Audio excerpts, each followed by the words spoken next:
Haleluya, haleluya. Shalom, sahabat Life Motivation.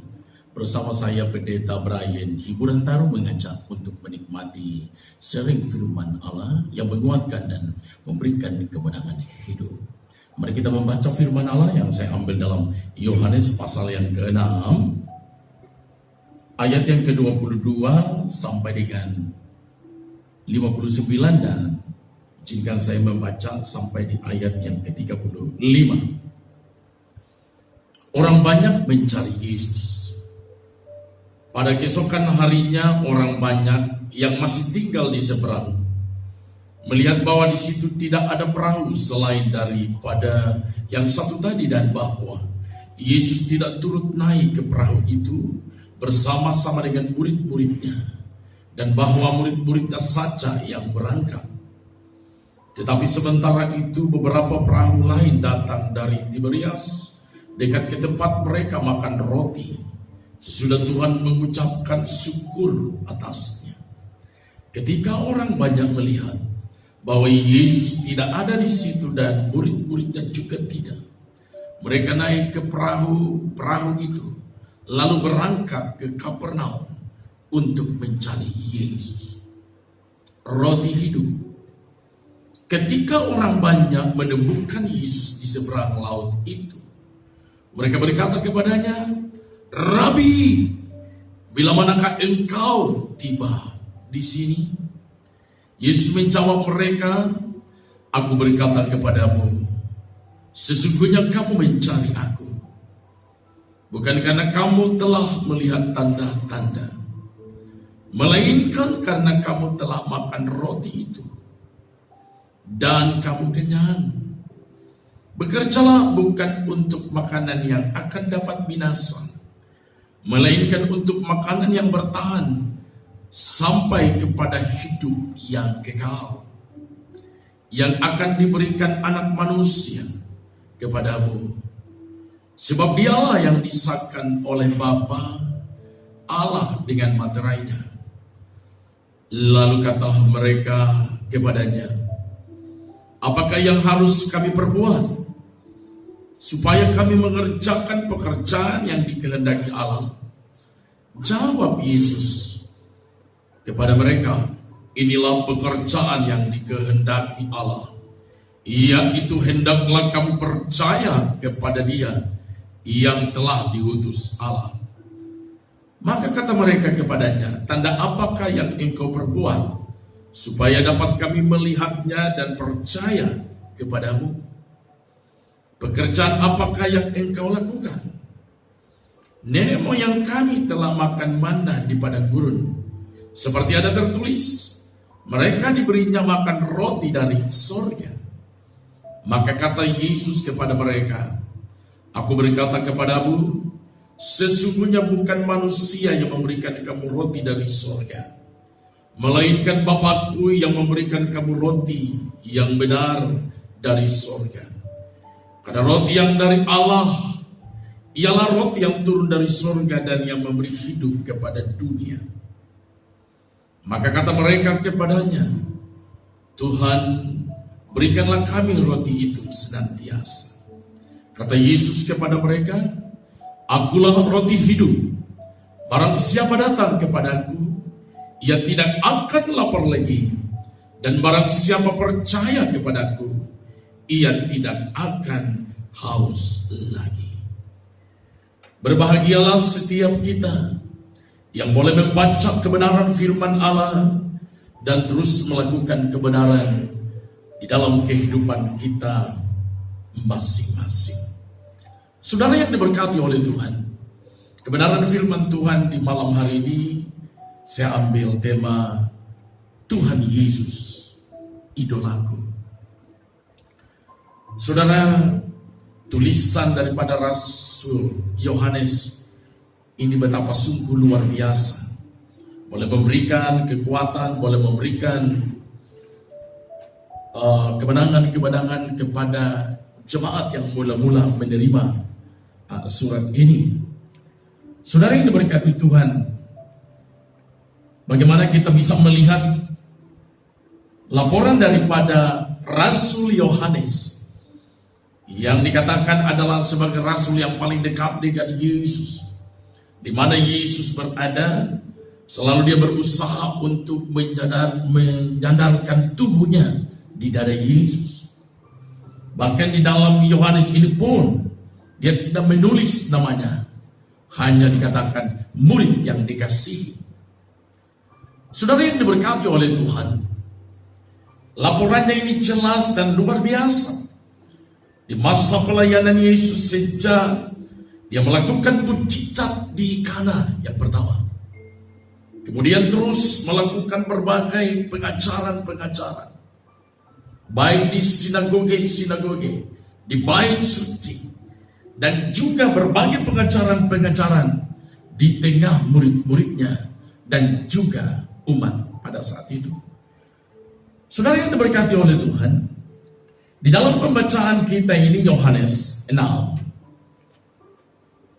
pasal 6 ayat 22 sampai dengan 59 ini, kita melihat bahwa ada dua peristiwa penting di mana Yesus telah lakukan. Itu di pasal 6 ayat 1 sampai dengan 15 tentang bagaimana Yesus memberi makan 5.000 orang. Karena Yesus melihat orang-orang yang ikut itu jangan dibiarkan, harus diberi makan. Ini penting di sini, saudara. Menarik sekali bahwa Yesus memberi perhatian terhadap begitu banyak orang berbondong-bondong untuk mengikuti Yesus dan mendengarkan khotbah-khotbah, mendengarkan kebenaran firman Allah yang disampaikan kepada mereka. Kemudian saudara, sesudah mereka mulai memberi makan 5.000 orang dengan mujizat, karena hanya berdasarkan kepunyaan daripada seorang anak yang mempunyai 5 roti jelai dan 2 ikan di ayatnya yang ke berapa ini, ke-8 ayat ke-9. Kemudian mereka boleh menyerahkan kepada Yesus, dan kemudian Yesus mengucap berkat. Dan Alkitab berkata mereka boleh memberi makan kepada 5.000 orang. Dan saudara, yang ada justru makanan itu melimpah, mereka makan sampai kenyang dan makan sampai tersisa. Saudara yang diberkati oleh Tuhan, kemudian di ayatnya yang ke-16 sampai 20 bagaimana laporan daripada Yohanes, bagaimana Yesus berjalan di atas air. Ketika mereka sudah melakukan mujizat, mereka melakukan kuasa Allah yang luar biasa, Yesus melakukannya terhadap begitu banyak orang-orang, dan ini juga boleh disaksikan oleh murid-murid Yesus. Kemudian coba kita baca di ayat 16, dan ketika hari sudah mulai malam, murid-murid Yesus pergi ke danau, lalu naik ke perahu dan menyeberang ke Kapernaum. Ketika hari sudah gelap, Yesus belum juga datang mendapatkan mereka, sedang laut bergelora karena angin kencang.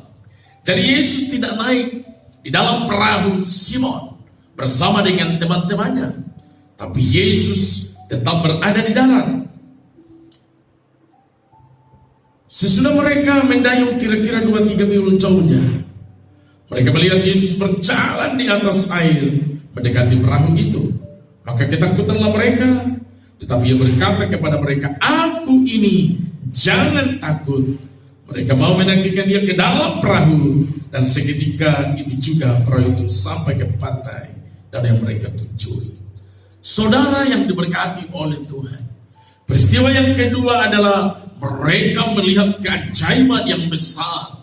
Karena bagaimanakah seorang guru bisa berjalan di atas air? Ini adalah sesuatu yang baru pertama sekali mereka lihat, saksikan. Dan tentu harapan Yesus adalah mereka percaya dan lebih lagi masuk lebih dalam tentang siapakah Yesus dalam kehidupan mereka. Saudara yang diberkati Tuhan, kemudian kita mulai masuk di ayat 22 yang tadi baru kita baca. Ini sudah keesokan harinya. Artinya sudah melewati malam, saudara.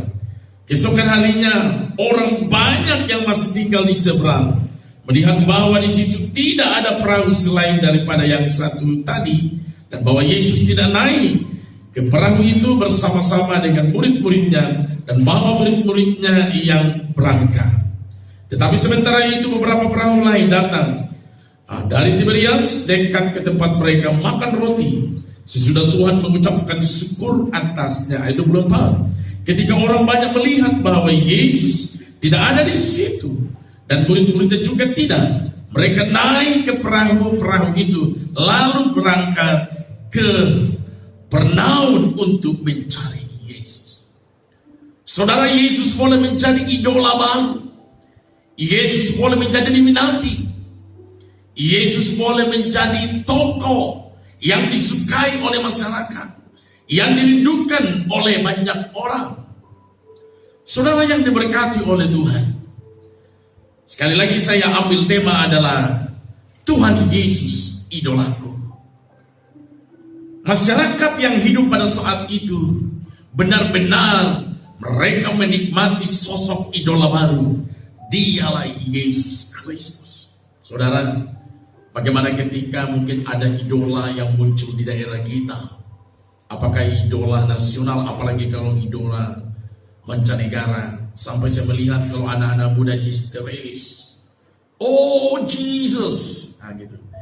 Kalau yang orang Kristen, kalau yang orang Muslim mungkin mereka menangis, kemudian alhamdulillah.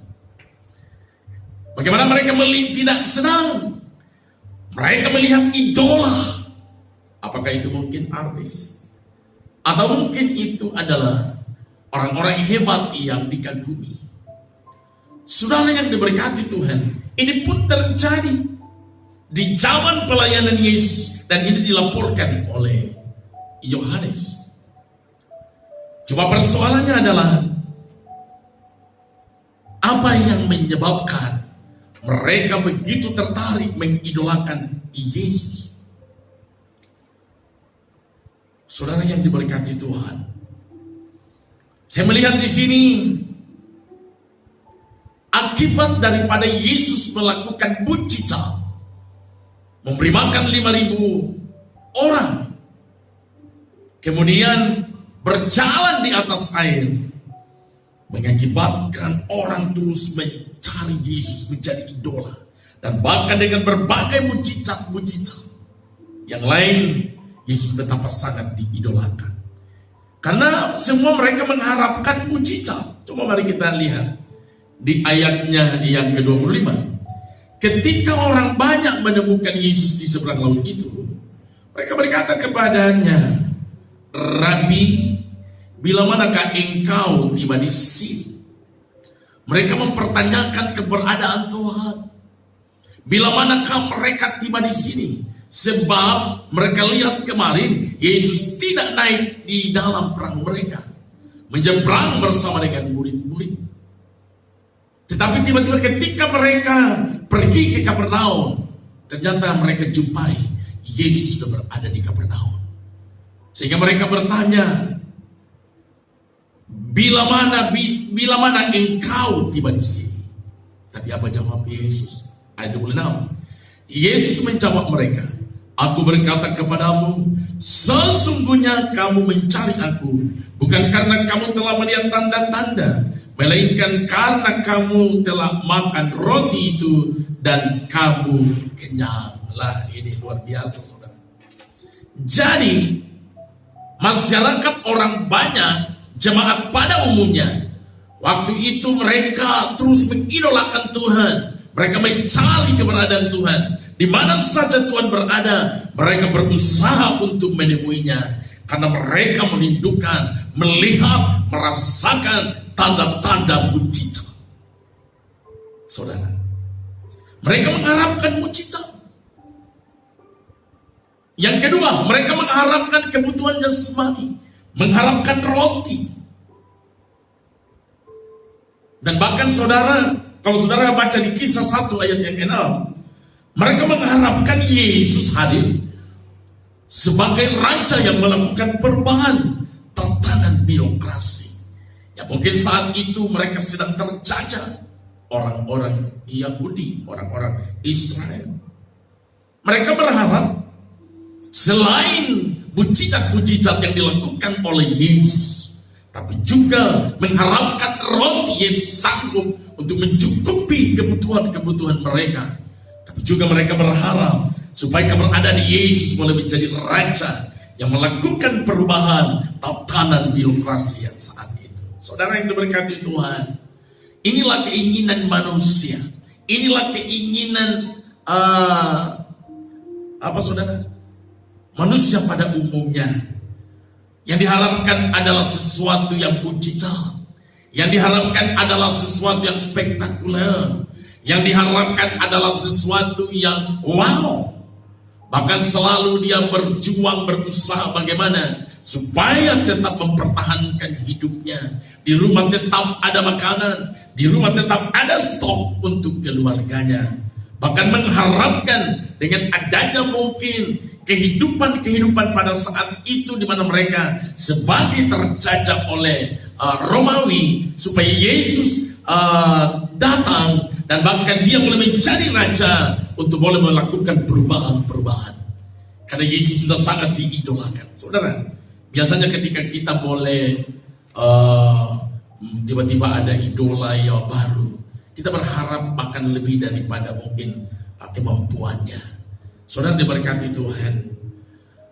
Bahkan harapan-harapan ini pun saya melihat bukan hanya sekedar pada masyarakat luas, bukan hanya sekedar pada masyarakat yang belum mengenal kepada Tuhan, tapi justru kalau saya berkaitan dengan ini juga telah masuk di dalam gereja Tuhan. Hati-hati saudara-saudara yang diberkati Tuhan, jangan sampai gereja Tuhan di dalamnya hanyalah mengkabarkan mujizat Tuhan, hanyalah memproklamirkan terhadap mujizat tangan Tuhan yang besar, tangan Tuhan yang perkasa, yang sanggup melakukan berbagai mujizat-mujizat spektakuler, karena Dia adalah Allah yang mujizat, Allah yang luar biasa, pencipta langit dan bumi. Dan yang kedua, tidak sedikit juga jemaat pergi ke gereja, jemaat mencari Tuhan, jemaat benar-benar mau rindu menikmati kasih Tuhan hanya karena supaya dicukupkan kebutuhan jasmaninya, mungkin pekerjaannya, mungkin usahanya, dan bahkan mengharapkan juga supaya Yesus boleh hadir di tengah bangsa, Yesus boleh hadir di tengah birokrasi. Saudara yang diberkati Tuhan, ini bukan salah, tetapi ini bukan menjadi number one. Sebab mari kita melihat apa yang Tuhan rindukan. Sekali lagi, di ayatnya yang ke-27, bekerjalah bukan untuk makanan yang akan dapat binasa, melainkan untuk makanan yang bertahan sampai kepada hidup yang kekal, yang akan diberikan Anak Manusia kepadamu. Sebab Dialah yang disahkan oleh Bapa Allah dengan materainya. Saudara yang diberkati Tuhan, ternyata kehendak Allah, kehendak Tuhan sangatlah berbeda dengan kemauan dan kehendak manusia. Kehendak orang banyak, kehendak jemaat banyak, supaya mereka terus mencari Tuhan, terus mengidolakan Tuhan, oleh karena mujizat, oleh karena mengharapkan kebutuhan-kebutuhan jasmani rohani, jasmani mereka dicukupkan. Dan juga Yesus juga boleh menjadi birokrasi di dalam kehidupan mereka. Saudara yang diberkati oleh Tuhan, tapi apa yang menjadi kehendak Tuhan bagi manusia? Apa yang menjadi kehendak Tuhan sesungguhnya bagi umat-umatnya? Jelas sekali, kalau dalam soal makan dia berkata, bekerjalah pada makanan yang bertahan sampai hidup yang kekal. Ayat 27, bekerjalah bukan untuk makanan yang akan dapat binasa, melainkan untuk makanan yang bertahan sampai kepada hidup yang kekal, yang diberikan Anak Manusia kepadamu, sebab Dialah yang diusahakan oleh Bapa Allah dengan materainya. Yesus mengalihkan konsentrasi tujuan daripada orang banyak. Yesus berusaha mengalihkan sebuah visi, sebuah kerinduan sebuah tujuan, sebuah kehendak daripada orang banyak supaya bekerja bukan hanya kepada soal makanan yang nantinya mengakibatkan atau mungkin saudara makanan yang tidak membawa kepada kehidupan yang kekal, tapi Tuhan mau supaya mereka lebih bekerja kepada makanan yang membawa hidup yang kekal. Ini luar biasa saudara. Apa itu? Ayat 29 jelas sekali. Jawab Yesus kepada mereka, inilah pekerjaan yang dikehendaki Allah, itu hendaklah kamu percaya kepada Dia yang telah diutus Allah. Inilah pekerjaan yang luar biasa saudara, yang diberikan, yang diinginkan oleh Allah, supaya percaya kepada Dia yang telah diutus Allah. Karena mereka bertanya, pekerjaan apa itu? Di ayat 28, lalu kata mereka kepadanya, apakah yang harus kami perbuat? Ini menarik sekali. Supaya kami mengerjakan pekerjaan yang dikehendaki Allah. Terjadi dialog, terjadi percakapan antara orang-orang banyak yang mengidolakan Yesus dan Yesus. Apa itu Tuhan? Apa itu guru? Pekerjaan apa itu? Kemudian Yesus jawab, di ayat 29 jawab Yesus kepada mereka, inilah pekerjaan yang dikehendaki Allah, yaitu hendaklah kamu percaya kepada Dia yang telah diutus Allah. Waduh, ternyata pekerjaan ini adalah orang banyak itu Tuhan mau supaya mereka percaya. Saudara yang diberkati Tuhan, kemudian kita melihat di ayat yang ke-32. Tapi kemudian ada dialog, ayat 31 atau ayat 30 dulu kan? Maka kata mereka kepadanya, tanda apakah yang engkau berbuat supaya dapat kami melihatnya dan percaya kepadamu? Pekerjaan apakah yang engkau lakukan? Ayat 31, nenek moyang kami telah makan manna di padang gurun, seperti ada tertulis, mereka diberinya makan roti dari sorga. Nah ini, mereka terus membangun dialog dengan Yesus, dan Yesus di sini menarik sekali. Dia tidak menolak, dia tidak menghina, justru dia menerima. Dia siap untuk berdialog dengan orang-orang banyak itu. Kemudian jelas sekali di sini bahwa mereka mulai menceritakan bahwa ayat 31, nenek moyang kami telah makan manna di padang gurun, seperti ada tertulis, mereka diberinya makan roti dari sorga. Nah ini saudara. Tapi kemudian mari kita melihat apa jawaban Tuhan dalam dialog itu. Itu di ayat 32. Maka kata Yesus kepada mereka, aku berkata kepadamu, sesungguhnya bukan Musa yang memberikan kamu roti dari sorga, melainkan Bapakku yang memberikan kamu roti yang benar dari sorga. Kemudian ayat 33, karena roti yang dari Allah ialah roti yang turun dari sorga dan yang memberi hidup kepada dunia. Saudara, roti atau kalau kita membaca di dalam perjanjian lama, manna adalah pemberian Bapa di sorga. Inilah yang dijelaskan oleh Yesus, roti yang memberi hidup kepada dunia. Kemudian dia menggiring supaya murid-murid ini memahami, orang banyak ini memahami. Dia bilang mana atau roti yang diberikan oleh Musa itu bukan Musa, tapi itu diberikan oleh Bapakku. Kemudian dia bilang roti itu memberikan hidup kepada dunia.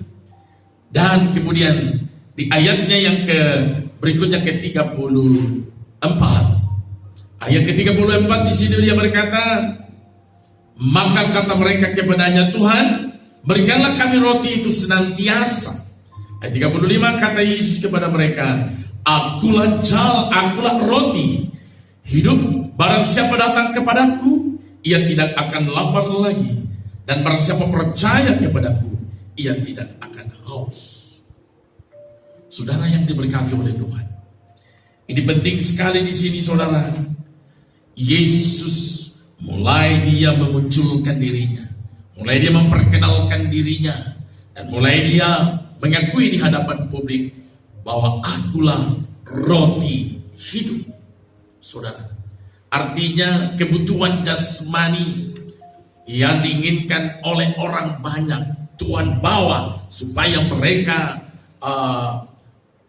hidup di dalam kebutuhan makanan yang bersifat rohani, yang membawa kepada kehidupan kekal, yang membawa kepada kehidupan diselamatkan, bukan hanya kepada makanan-makanan yang sifatnya itu sementara. Saudara yang diberkati Tuhan, kalau kita melihat Yesus berkata, akulah roti hidup. Memang Yohanes ini sangat kaya dengan perkataan Tuhan, akulah.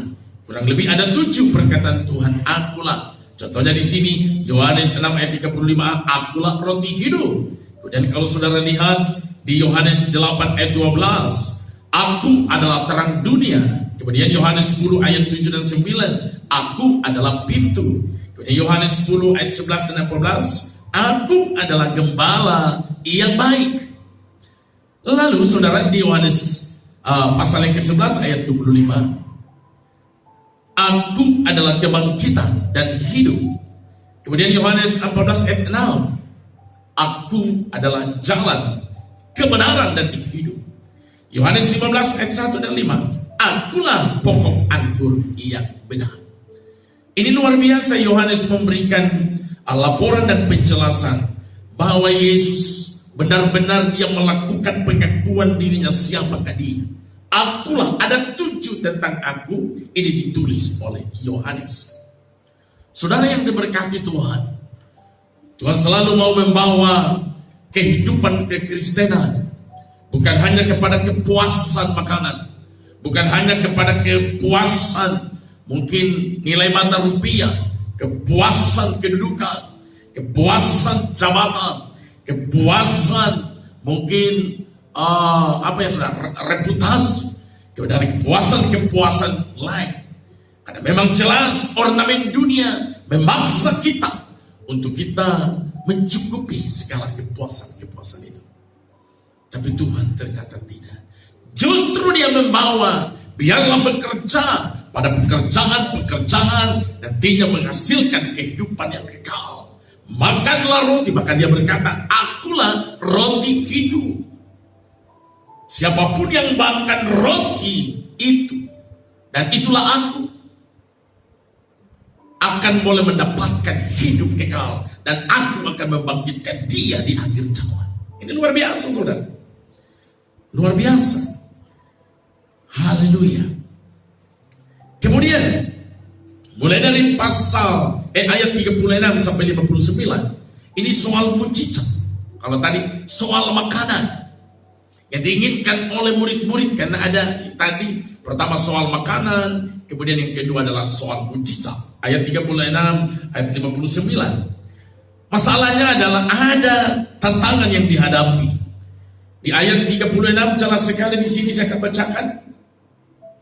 Tetapi aku telah berkata kepadamu, sesungguhnya kamu telah melihat aku, kamu tidak percaya.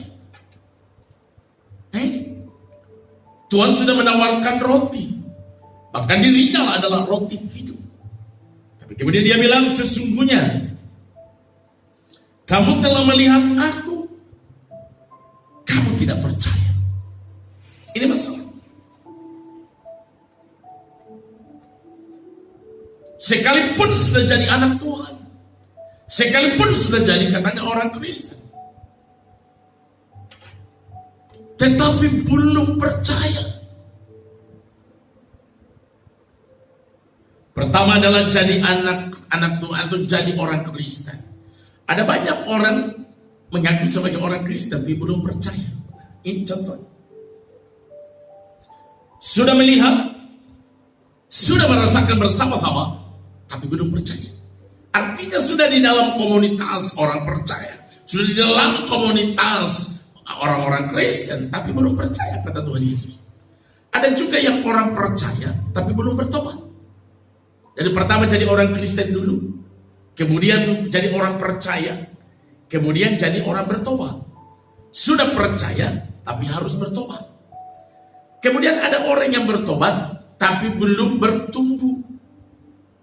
Tuhan mau supaya kita bertobat, tapi bertumbuh.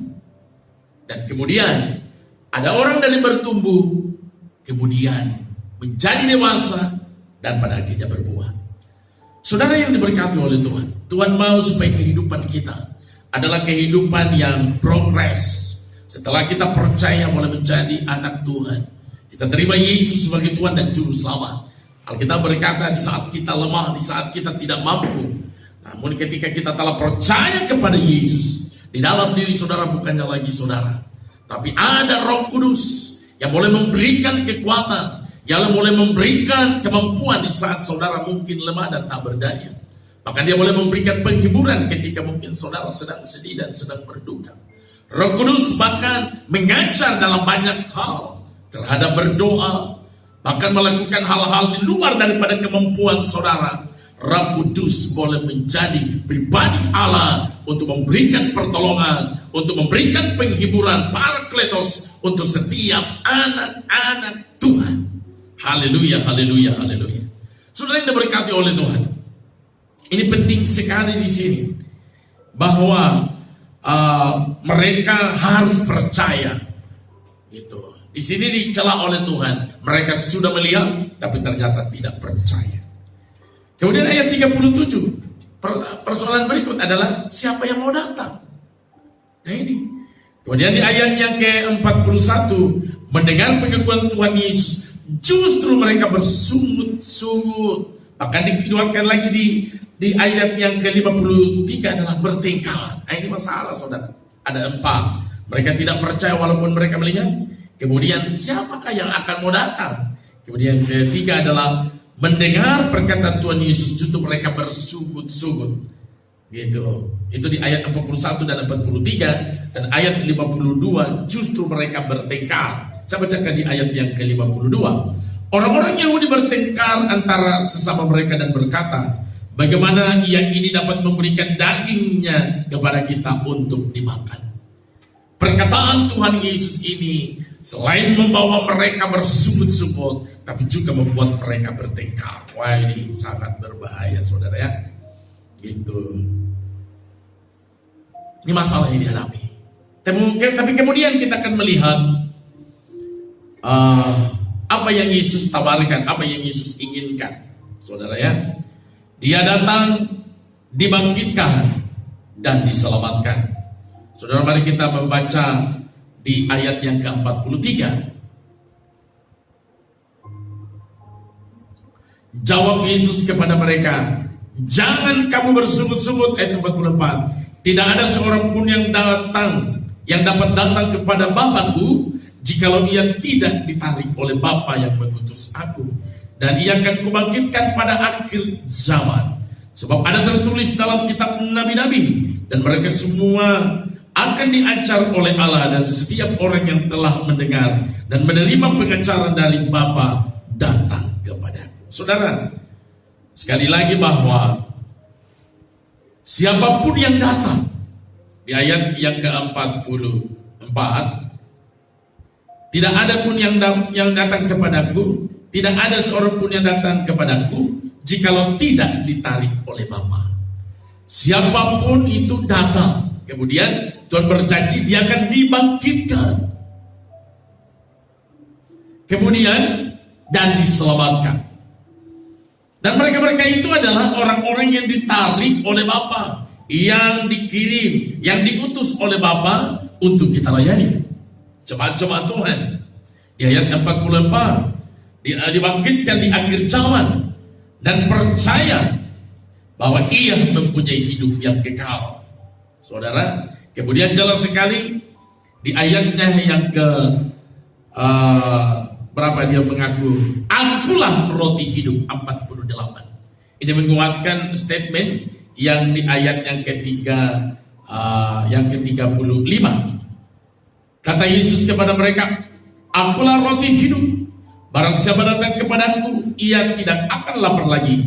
Dan barang siapa percaya kepadaku, ia tidak akan haus lagi. Dikuatkan lagi di ayat 48, akulah roti hidup. Jadi menjelaskan, nenek moyangmu telah makan manna di padang gurun dan mereka telah mati. Inilah roti yang turun dari surga, Barang siapa makan daripadanya, ia tidak akan mati. Jadi yang dimaksud oleh Tuhan Yesus adalah dirinya sendiri. Saudara yang diberkati Tuhan, Tuhan mau supaya umat Tuhan yang pada saat itu, apakah itu orang kebanyakan dan juga terhadap 12 murid, mengenal secara pribadi siapakah Yesus, bagaimana pengiringan mereka terhadap Tuhan, bagaimana mereka boleh menjadi muridnya, bukan hanya sekedar menjadi anggota, bukan hanya sekedar menjadi komunitas, tapi mereka mengenal siapakah Tuhan Yesus. Demikianlah saudara, kalau saya aplikasikan dalam kehidupan kita, apa yang dilaporkan oleh Rasul Yohanes ini juga masih relevan dalam kehidupan kita. Pada hari-hari ini, saudara, ada banyak orang mengaku sebagai orang Kristen, bahkan mereka punya KTP sebagai Kristen, tapi kehidupan mereka, saudara, menjadi anak Tuhan oleh karena punya tujuan-tujuan tertentu. Mungkin karena mereka ingin melihat mujizat Tuhan, mereka ingin merasakan ada mujizat dan penyertaan Tuhan. Maka mereka ingin merasakan setiap pergumulan-pergumulan mereka. Mereka tahu ketika mereka menjadi anak Tuhan, ada jaminan, ada pertolongan, dan ada jawaban Tuhan. Selain jaminan keselamatan, jaminan hidup berkemenangan, dan kemudian jaminan kehidupan yang terus melimpah di dalam kasih Tuhan. Saudara yang diberkati oleh Tuhan, ini penting sekali bahwa kita sebagai anak-anak Tuhan, sebagai orang percaya, biarlah saudara kita mengiring Tuhan, dan bahkan kita menjadi pengikut Kristus. Bahkan kita boleh berubah dari kehidupan anak-anak dunia dan boleh menjadi kehidupan anak-anak Tuhan, anak-anak Kristus. Dari gelap kepada terangnya yang ajaib, dari kehidupan yang penuh dengan kehancuran, penuh dengan dosa, tapi boleh menuju kepada kehidupan yang penuh dengan kemuliaan. Saudara yang diberkati Tuhan, kuncinya adalah mari kita abaikan setiap apapun yang menjadi tujuan-tujuan, yang menjadi visi-visi kita yang begitu sangat murahan. Apakah itu mungkin hanya sekedar mujizat, atau sekedar saudara mengharapkan bahwa Allah akan ikut campur di setiap masalah saudara? Percayalah, semua itu sudah menjadi satu paket lengkap, bahwa kehidupan saudara akan menjadi hidup yang penuh dengan kemenangan. Dan sudah pasti setiap pergumulan-pergumulan saudara, Tuhan akan jawab sesuai dengan waktu Tuhan dan caranya Tuhan. Kadang-kadang kalah umat-umat Tuhan saudara, mereka kalah dengan cara dan waktu Tuhan. Mereka mau supaya Tuhan memberkati mereka, supaya Tuhan boleh melawat mereka, Tuhan menjawab setiap doa-doa mereka adalah sesuai dengan metode mereka, sesuai dengan keinginan mereka, sesuai dengan apa yang mereka harapkan. Siapakah Tuhan? Kalau kita percaya dan mempercayakan seluruh kehidupan kita kepada Tuhan, biarkanlah sesuai dengan caranya, biarkanlah sesuai dengan metodenya, biarkanlah sesuai dengan apa yang Dia kehendaki. Karena Dia tahu, lebih tahu, 1000 lebih tahu, pasti dan lebih tahu yang paling terindah, jawaban yang paling tepat buatmu. Sekali lagi, baik caranya, baik metodenya, ataupun waktu saudara. Jangan sampai kita kalah di waktu. Ingatlah, yang punya waktu adalah Dia sendiri. Dialah sang waktu. Tentu Dia tahu waktu yang paling terbaik, kapan Dia memberkati saudara, kapan Dia melawat hidup saudara. Kadang-kala kita tidak jauh lebih hebat untuk bisa bertahan di dalam setiap pergumulan, karena kita kalah di soal waktu. Kita tidak jauh lebih bertahan karena kita kalah di soal metode saudara. Karena kita memakai metode kita memakai cara kita. Kalau bolehlah seperti ini, kalau boleh seperti itu, kalau boleh seperti yang sana, boleh membandingkan kalau orang lain boleh diberkati Tuhan. Wahai, kok kenapa saya belum? Nah ini hati-hati saudara. Tetapi marilah saudaraku, kita terus mengiring Tuhan, kita melayani Tuhan. Apalagi dengan adanya pandemi COVID-19 ini, justru ini boleh menjadi alasan yang paling terkuat untuk kita melakukan pemulihan yang luar biasa. membangun kembali hubungan yang indah dengan Allah, dan terus kita mampu untuk menerima diri sendiri, dan kita mampu menerima bersosialisasi dengan orang lain, dan kita mampu untuk bahkan terjadi ekosistem dengan alam ini. Saudara yang diberkati Tuhan, mujizat yang paling terbesar dalam hidupmu bukanlah kebangkitan daripada kematian yang nantinya juga akan mati kembali, tetapi mujizat yang paling terbesar adalah kebangkitan dari kehidupan mati secara secara kekal, dibangkitkan untuk boleh menerima kehidupan juga secara kekal. Saya kira ini mujizat yang paling terbesar. Jangan sampai saudara kita merengek-rengek meminta mujizat dengan harga yang murah, kemudian saudara meninggalkan, membiarkan mujizat terbesar ini berlalu. Mari saudaraku yang diberkati oleh Tuhan, tujuan dan rencana kita apapun, bahkan kita mengidolakan Tuhan, kita boleh menjadikan Tuhan Yesus menjadi idola dalam hidup saudara, dalam hidup rumah tangga saudara, dalam hidup usaha saudara, dalam hidup masa depan kita. Jesus my idol. Tujuannya adalah supaya kita terus menikmati keberadaan Tuhan, boleh menjadi roti hidup yang boleh memberikan kemenangan, yang boleh memberikan kekuatan, dan terus saudara menjadikan hidup saudara pasti untuk masuk surga, dan juga pasti untuk hidup di dalam kemenangan-kemenangan besar. Saya percaya saudara yang diberkati oleh Tuhan, saudara bersama dengan keluarga tetap diberkati dan dilawat oleh Tuhan. Haleluya. Terima kasih Tuhan buat kasih dan anugerah-Mu yang ajaib. Kalau saat ini Bapa di surga, kami boleh mendengarkan dan sharing dengan firman Tuhan. Setiap Bapa di surga, mata yang boleh memandang, telinga yang boleh mendengar, diberkati oleh Tuhan dan dilawat oleh Tuhan. Roh Kudus yang Kau terus mengurapi setiap kebenaran yang hamba-Mu sampaikan, supaya kebenaran ini boleh memberikan kemenangan, kekuatan-kekuatan di dalam kami menjalani hari-hari yang penuh dengan Bapa di surga kesulitan ini. Inilah doa kami Bapa, dalam nama Yesus Tuhan kami berdoa. Amin. Terima kasih saudara. Semoga saudara sehat dan terus diberkati Tuhan. Haleluya. Tuhan Yesus memberkati saudara. Amin.